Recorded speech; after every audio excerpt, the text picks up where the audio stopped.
Les droits de succession, vous connaissez. Et vous pensez que la France taxe fortement l'héritage.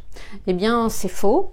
La preuve, c'est que 65% des successions en France ne sont pas taxées du tout, zéro impôt. Pour les 35% qui restent, elles sont taxées, mais à un taux réel moyen de 3%, alors que le code des impôts affiche un taux marginal de 45%. Alors comment c'est possible, me direz-vous? Eh bien parce qu'on a un système très complexe, avec des abattements nombreux, avec des exonérations nombreuses, avec des niches fiscales, avec des barèmes différents selon les degrés de parenté. Et tout ça fait qu'on entretient le mythe d'une taxation sur l'héritage très élevée. Alors est-ce que c'est grave? Oui, c'est grave parce qu'en fait le patrimoine des Français, lui, croît, n'arrête pas d'augmenter, mais de manière très différenciée, et ceci creuse évidemment les inégalités.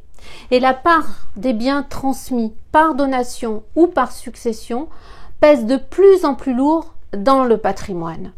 Ce qui veut dire que si on ne fait rien, on va très clairement vers une société d'héritiers dont personne ne veut. Alors que faire? Il faut faire une réforme simple, qui sera comprise par tous.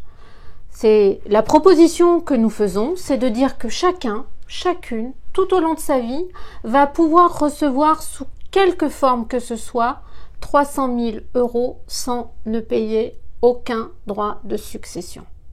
Aucun droit sur 300 000 €. Au-delà, on met en place un barème unique, un barème simple, un barème progressif pour tout le patrimoine reçu, y compris les assurances vie. Ainsi, on va protéger les classes populaires, on va protéger les classes moyennes qui ne paieront rien. Et c'est une réforme, bien sûr, qui vise à réduire les inégalités. Et je remercie Thomas Piketty pour son soutien à cette proposition de loi.